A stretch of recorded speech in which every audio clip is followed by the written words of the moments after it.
नमस्कार दोस्तों और प्रिय विद्यार्थियों, मेरे YouTube चैनल में आप सभी का स्वागत है। मैं डॉक्टर एस खिंची, associate professor, department of geography, doctor BR Ambedkar, government college Shri Ganganagar, Rajasthan से आपका स्वागत करता हूं। दोस्तों, इस वीडियो में आज हम आपके लिए लेकर आए हैं चीनी उद्योग, शुगर इंडस्ट्री।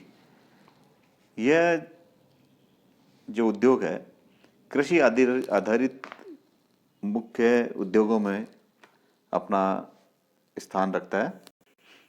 इसका कच्चा माल गन्ना ही है और यही कारण है कि गन्ना उत्पादन क्षेत्र में चीनी मिलों की स्थापना की गई है। जैसे जहाँ जहाँ भी गन्ने का उत्पादन होता है उसी क्षेत्र विशेष में गन्ना मिलों की स्थापना सरकार द्वारा की गई है। आगे हम इस पर विस्तारपूर्वक चर्चा करेंगे।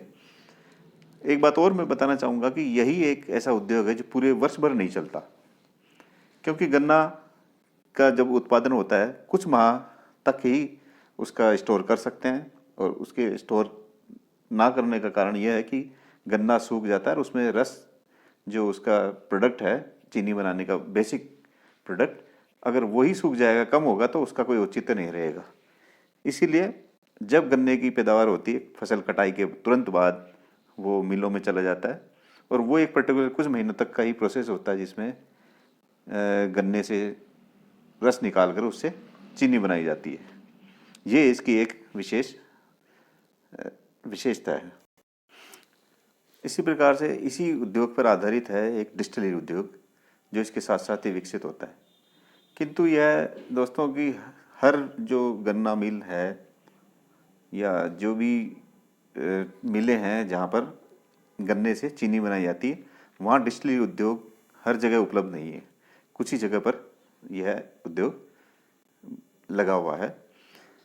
अब हम बात करते हैं कि ये जो गन्ना उद्योग कब से हमारे देश में, प्रदेश में शुरू हुआ है। हम प्रदेश की ही चर्चा करेंगे इसमें। राजस्थान में सर्वप्रथम चीनी मिल जो थी 1932 में भूपाल सागर, चित्तौड़गढ़ में स्थापित की गई, और इसके बाद 1937 में 5 साल बाद श्री गंगानगर में दूसरी चीनी मिल की स्थापना हुई 1937 में। उसका नाम है दी गंगानगर शुगर मिल। इसके अतिरिक्त सहकारी क्षेत्र में बूंदी में जो केशवराव पाटन है, केशवराय पाटन में 1965 में एक अन्य शुगर मिल की स्थापना हुई। इसका आधिपत्य सहकारी क्षेत्र में था। ये जो ऊपर वाली जो थी शुगर मिल जिनकी अपन ने बात की पहले, चित्तौड़ और गंगानगर वाली, ये सरकारी क्षेत्र की थी। इसके बाद जो केशवराव पाटन जो बूंदी में है, वहाँ पर 1965 में सहकारी क्षेत्र में एक अतिरिक्त मिल की स्थापना हुई। एक अन्य मिल और 1976 में जाकर बनी, वो उदयपुर में स्थापित की गई। वर्तमान में पूरे जिले में, राज्य में 4 मिलें हैं जो शुगर मिल हैं। वहाँ पर गन्ने से इसकी चीनी की सप्लाई पूरे प्रदेश क्या पूरे देश में ही यहाँ से चीनी निर्यात की जाती है। इसी के साथ साथ एक बार और गंगानगर जो शुगर मिल है, वहीं पर एक चुकंदर से चीनी बनाने का भी प्लांट 1968 में प्रारंभ किया गया। इसके लिए इस क्षेत्र में चुकंदर की खेती को प्रोत्साहित किया गया और इससे चीनी बनाने का कार्य प्रारंभ हुआ। यह दक्षिणी एशिया में पहली मिल थी जहाँ पर चुकंदर से चीनी बनाई जाती थी, किंतु इस प्लांट की अधिक सफलता नहीं प्राप्त हो पाई। इस कारण से इसे बंद कर दिया गया। लेकिन दोस्तों, जो गंगानगर शुगर मिल है, वो पहले मैं आपको बताना चाहूँगा कि 1956 से पहले ये प्राइवेट थी। 1956 में जाकर यह सरकार के अधिग्रहण में हुई, तभी से यह राज्य सरकार के उपक्रम के रूप में कार्यरत है। इसी में शराब बनाने की एक डिस्टिलरी भी काम करती है। गंगानगर शुगर मिल की शराब, केसर की शराब, काफ़ी पॉपुलर रही है। आइए अब हम जो राजस्थान के शुगर मिल हैं या चीनी कारखाने हैं, उन पर एक एक पर चर्चा करते हैं। पहले में अपन बात करेंगे मेवाड़ शुगर मिल्स, जो कि भोपाल सागर चित्तौड़ में स्थापित है। इस मिल का 1932 में निर्माण किया गया। इसी प्रकार से गंगानगर शुगर मिल्स श्रीगंगानगर में 1937 से यह मिल स्थापित है और राज्य सरकार का ये अभी उपक्रम है। जैसे अभी अपन ने बात की कि 1956 से पहले प्राइवेट थी, 56 के बाद यह सरकार का उपक्रम बना।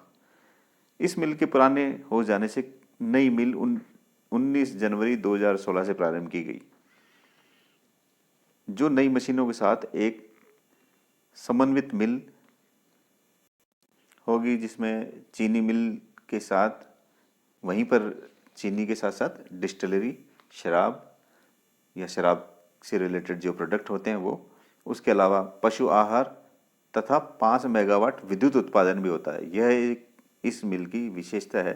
जो नया प्लांट गंगानगर शुगर मिल बना है, इसमें दोस्तों केवल मात्र शुगर ही नहीं बनती, यहाँ डिस्टिलरी बनती है, पशु आहार भी बनता है और इसके अलावा उस प्लांट में 5 मेगावाट विद्युत भी वहाँ पर उत्पादित होती है। नेक्स्ट हम बात करेंगे केशवराय पाटन सहकारी शुगर मिल्स लिमिटेड, जो कि 1965 से केशवराय पाटन जिला बूंदी में स्थापित थी। विगत 13 वर्षों से यह मिल अभी बंद है। इसके बाद हम चर्चा करेंगे उदयपुर शुगर मिल्स भोपाल सागर में स्थित है। 1976 में यह मिल बनी। यह प्रथम मिल की सहायक चीनी कंपनी है। अब हम देखते हैं, ये टेबल आपके सामने है, इसमें दिखाया गया कि 1997 से राजस्थान में जो चीनी का उत्पादन हुआ वह 2003 तक हम इससे टेबल से हम देख पा रहे हैं। पहले के बॉक्स में अब आप देख पा रहे हैं वर्ष हैं और नीचे इसका प्रोडक्शन दिखाया गया है कि किस वर्ष में कितना प्रोडक्शन, और जो चीनी का प्रोडक्शन है वो मेट्रिक टन में बताया गया है। दोस्तों इस टेबल से आप देख पा रहे हैं कि ये जो उत्पादन है इसका कभी बढ़ रहा है, कभी घट रहा है, कभी बढ़ रहा है। मतलब चीनी उत्पादन में अत्यधिक परिवर्तनशीलता है, क्योंकि यह सब परिवर्तनशीलता जो गन्ने का प्रोडक्शन है उसी पर आधारित होती है। जितना प्रोडक्शन गन्ने का होगा, जितना जैसे होगा जिस साल में, उसी हिसाब से चीनी का निर्माण होता है। वर्ष 1997 के आंकड़े हम देख रहे हैं, जहां 26,375 मेट्रिक टन चीनी का उत्पादन हुआ। वहीं 2001 में इसकी मात्रा मात्र 4,733 मेट्रिक टन थी, जो 2003 में 6,448 मेट्रिक टन था। वास्तव में चीनी उत्पादन में उतार चढ़ाव गन्ने के उत्पादन पर निर्भर करता है। यदि गन्ने की आपूर्ति पर्याप्त होती है तो अच्छा उत्पादन होता है। दूसरी ओर फसल खराब होने पर चीनी उत्पादन गिर जाता है। इसी प्रकार से हम देखें कि सरकारी नीतियां भी हो सकती है, कुछ सरकारी नियंत्रण में होने के कारण भी इसके विकास में बाधा आई है। इसके अतिरिक्त स्थानीय किसान आज भी गुड़ व खांडसारी के लिए अपने गन्ने का प्रयोग करते हैं। वो पूरे जो अपना प्रोडक्शन होता है उसको पूरे तरीके से, या सारा का सारा प्रोडक्शन जो गन्ने का है वो डायरेक्ट शुगर मिल में नहीं ले जाते। कारण हो सकता है उसको रेट उससे ज़्यादा जो स्थानीय गुड़ के जो निर्माता है वो उनको दे रहे हो। तो इसी वजह से क्या करते हैं, वो खुद किसान भी गन्ने के रस से खुद भी प्लांट लगाकर गुड़ का निर्माण करते हैं। तो अगर पूरा गन्ना मिल में जाएगा तभी प्रोडक्शन ज़्यादा बढ़ेगा। वास्तव में हम देखते हैं कि चीनी उद्योग पर राज्य के अगर विशेष ध्यान देने की आवश्यकता है, अगर विशेष ध्यान सरकार देगी, जैसे किसानों को पूरी तरीके से सुविधाएं, उसके अलावा उसके विशेष कोई जो गन्ने के रेट होते हैं वो उसकी भी कोई सरकार नियंत्रित रखे, या सरकार अधिक विकसित करने की इसकी आवश्यकता है, तभी यह चीनी उद्योग है ज़्यादा पनप पाएगा। मित्रों एक बार फिर हम बात करेंगे कि ये जो चीनी उद्योग है, पहले भी हमने बात की कि ये उद्योग पूर्णतः कच्चे माल पर आधारित उद्योग है। मतलब जहाँ कच्चा माल होगा वहीं ये उद्योग स्थापित होंगे। अतः जिन क्षेत्रों में गन्ना उत्पादित होता है, जैसे हमने बात की कि किन किन क्षेत्रों में प्लांट्स लगे हैं, तो उस पर हम एक बार प्रकाश डालना चाहेंगे कि गन्ने का उत्पादन भी उन्हीं क्षेत्र में हो रहा है। इस पर एक बार दृष्टिपात करेंगे या देखेंगे। वहीं पर यह उद्योग अधिक फल फूल रहा है जहाँ पर गन्ना हो रहा है। तो श्री गंगानगर, हनुमानगढ़, बूंदी, भीलवाड़ा, चित्तौड़गढ़, उदयपुर व राजसमंद में गन्ने का उत्पादन होता है। अतः उपयुक्त जो हमने अभी बात की है, जो 4 प्लांट लगे हैं, वो 4 प्लांट इन्हीं के आसपास लगे हुए हैं जो अभी मैंने नाम लिए। इन्हीं क्षेत्रों में गन्ने की उत्पादन ज़्यादा होता है और वहीं वो प्लांट लगे हुए हैं, क्योंकि इन उद्योग के लिए कच्चा माल जहाँ उपलब्ध है वहीं प्लांट लगे हुए हैं।